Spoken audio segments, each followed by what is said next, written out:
नमस्कार दोस्तों, पाकिस्तान में आज टोटल जनसंख्या 25 करोड़ से अधिक है और बड़ी बात यह है पहली बार पाकिस्तान के 25 करोड़ जनसंख्या अपने सरकार के खिलाफ अब तक का भयंकर गृह युद्ध शुरू कर चुका है और इमरान सरकार को सब बोल रहा है कि दौरा दौरा के मारेंगे। जो हाल गद्दाफी के किए थे दोस्तों, आप जानते हैं लीबिया में 2011 में गद्दाफी को वहाँ के लोगों ने दौरा दौरा के गोली मार दिया था, सड़कों पे ख़त्म कर दिया था, उसे टांग दिया था।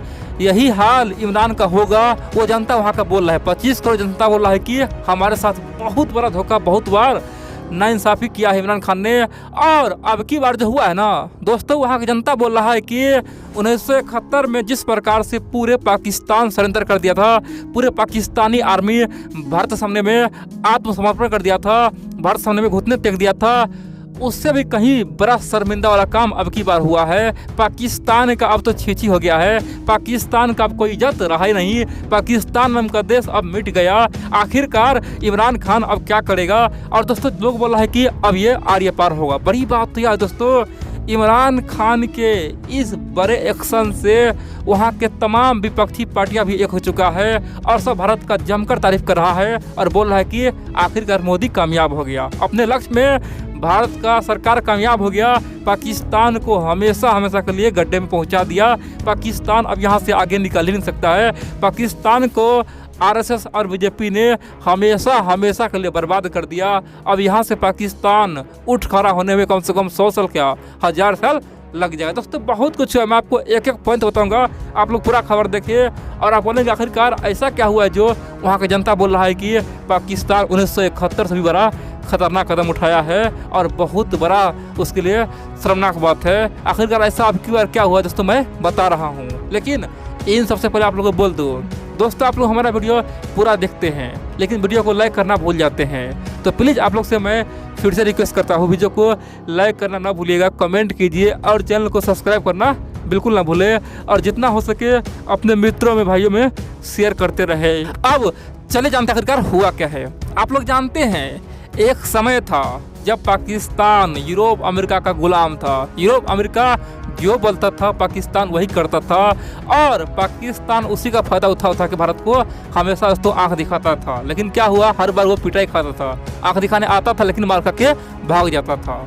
लेकिन आज समय ऐसा है कि यूरोप अमेरिका भी पाकिस्तान से नाता तोड़ लिया है और अब जानते हैं पाकिस्तान आज बुरी तरह से भिखारिस्तान हो चुका है, दुनिया के तमाम देशों से कर्ज ले चुका है।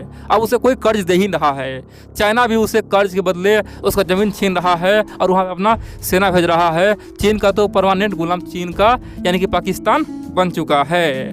अब पाकिस्तान कहाँ जाएगा? एक ही ऑप्शन है, वो है वर्ल्ड बैंक और IMF। दोस्तों वर्ल्ड बैंक ने ऑलरेडी मना किया कि तुम्हें हम कोई पैसा नहीं देंगे, तुम FATF में ग्रे लिस्ट में हो, ठीक है, तुमको कुछ नहीं मिलेगा, तुम तो बहुत बड़ा आतंकवादी मुल्क हो। दूसरी ओर बचा IMF बोल रहा है कि तुम्हें पैसा हम देंगे लेकिन एक शर्त तुम्हें मानना होगा और तब जाकर तुम्हें हम $6 बिलियन देंगे, नहीं तो ये भी नहीं देंगे। आप बोलेंगे शर्त क्या है? शर्त यह है कि IMF बोल रहा है कि हम जो बोलते वो करो। पाकिस्तान के जो आम जनता है ना, 25 करोड़ जनता है ना, उस पर तुम कम से कम 20% टैक्स बढ़ा दो। 20% टैक्स कैसे बढ़ेगा? एक ही उपाय है, पाकिस्तान में जो भी उत्पाद हो या फिर जो भी सामान बाहर से आता हो, मान लो कोई सामान 1000 रुपया का है, ठीक है, मान लो उस पर कम से कम 20% बढ़ा दो, कितना हो गया? 1200 रुपया हो गया। यानी कि ये 20% टैक्स कौन भरेगा? जनता भरेगा और ये टैक्स तुम अपने पास रखो और इसी टैक्स कलेक्शन कर करके पाकिस्तान का अर्थव्यवस्था बचाओ और हम लोग का लोन चुकाना पड़ेगा। अब दोस्तों बोलेंगे इसमें बड़ी बात क्या है? दोस्तों इसमें बहुत बड़ी बात यह है कि पाकिस्तान सरकार यह निर्णय पहले बार बार मना कर रहा था कि ऐसा हम नहीं करेंगे क्योंकि वहाँ जनता विद्रोह कर देगा, लेकिन अब की बार इमरान सरकार ने यह बात मान चुका है और बड़ी बात तो यह है पाकिस्तान सरकार ने पहले कहा है कि हम GST लाएंगे और GST में जो भी सामान है पाकिस्तान का, चाहे छोटा सामान का न हो, 17% से लेके 30%, 40%, 50% तक हम टैक्स लगा के अब सबसे पैसा उछलेंगे और यही पैसा पूरे दुनिया में जो कर्ज लिए उसे हम चुकाएंगे। अब दोस्तों आप बोलेंगे तो इसमें बड़ी बात क्या है, लोग विद्रोह क्यों कर रहा है? दोस्तों विद्रोह करने का 2 कारण है। पहला कारण तो यह है, ये जो फैसला इमरान खान ले रहा है ये पूरी तरह से अमेरिका और यूरोप के दबाव में है। दोस्तों IMF हो या फिर वर्ल्ड बैंक हो, सब अमेरिका यूरोप का पूरी तरह से चमचा है, ठीक है, वो जो कहता है वही करता है।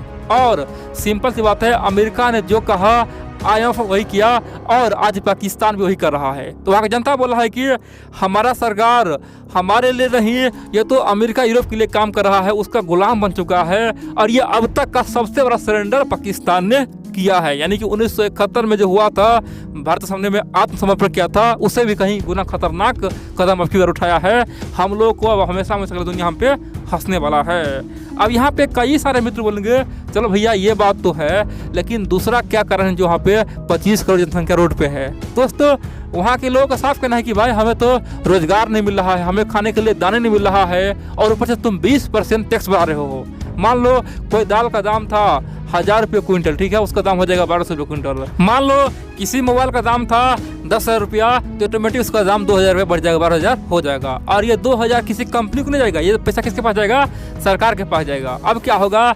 लोगों का दोस्तों गरीबी और बढ़ेगा और बड़ी बात तो यह है पाकिस्तान बर्बाद हो जाएगा। दोस्तों ये टैक्स तो लगेगा ही, साथ में इनकम टैक्स का भी दायरा बढ़ा दिया है। पाकिस्तान में दोस्तों बहुत बड़ा झमेला उत्पन्न हो चुका है और वहाँ पे जो भी कंपनियाँ था, फैक्ट्रियाँ था, धीरे धीरे बंद हो चुका है, क्योंकि पाकिस्तान सरकार अपना कर्ज भरपाई करने के लिए खासतौर पे अपने ही कंपनियां पे दोस्तों बड़े बड़े रेट मरवाता है, बड़े बड़े टैक्स का जंजाल डालता था। और यही करने की 5 साल में पाकिस्तान में कम से कम 5 से लेकर 1000 कंपनियां बर्बाद हो चुका है। क्योंकि दोस्तों मान लो अगर लोभ करोगे आप अपने कंपनी से कि हमारे कंपनी पर हम टैक्स अधिक चढ़ा देंगे, उस पर IT छापा मरवाएंगे तो वो टैक्स भरेगा, अधिक पैसा लेंगे, तो दोस्तों क्या होगा? उससे कंपनी बुरा हाल होता है, वो पैसा खासतौर पे फंस जाता है और कंपनी यहाँ से अपना बंद करके विदेश भाग जाता है। दोस्तों यही हाल पाकिस्तान में हो चुका है। पाकिस्तान कहीं का नहीं रहा है, न घर का न घाट का, इसीलिए वहाँ की जनता बहुत बड़ा विद्रोह कर रहा है। और कई सारे लोग बोल रहा है कि अगर तुमको GST ही लाना था तो तुम शुरू में भारत का GST का विरोध क्यों किया? तुम तो भारत का हर एक नीति का विरोध कर रहा था, तुम तो वही कदम उठा रहा है जो पहले भारत ने किया था। और बड़ी बात तो यह है ये तुम विदेश के दबाव में किया है। भारत का तो GST का दायरा बहुत कम है, 5% टैक्स देता है किसी किसी वस्तु पे। कोई वस्तु तो बिल्कुल ही टैक्स फ्री है, जैसे दूध हो गया, सब्जी हो गया, फल हो गया, ये तो GST में आता ही नहीं है। यानी कि भारत तो बहुत अच्छा GST लाया है, 0% से लेकर 5% में आम लोगों का जीवन यापन चल जाता है। बाकी जो विदेश से सामान आता है उसका टैक्स होता है 15%, 18%। तो भारत का GST का तुम तुलना कर ही नहीं सकते हो। और तुम छोटे मोटे चीज़ पे भी तुम 20% टैक्स लगा दोगे, मान लो महंगा सामान में क्या होगा? दोस्तों यहाँ के लोग यही बोला है कि पाकिस्तान लूट चुका है, बर्बाद हो चुका है और भविष्य में पाकिस्तान को टूटने से कोई रोक नहीं पाएगा। और दोस्तों वहाँ के लोगों ने साफ कहा है कि काश हम लोग भारत से अलग नहीं होते तो हमारा आज ये हाल नहीं होता। अब वहाँ के तमाम बुद्धिजीवी थिंक टैंक बोल रहा है कि 1947 हम लोग के लिए बहुत बड़ा परले का दिन था। ये परले आज तक हम लोग भुगत रहे हैं। दुनिया में जहाँ जाते हैं वहाँ पे नंगा हो जाते हैं और अपने देश में खाने को अब दान नहीं मिल रहा है। आखिरकार हम लोग करे तो करे क्या, भारत से कैसे मिले? दोस्तों वहाँ के लोगों में अब चर्चा का विषय बन चुका है कि क्या भारत से एक बार फिर से संबंध बनाया जाए, क्या फिर से मिला जाए। दोस्तों ये माहौल बन चुका है।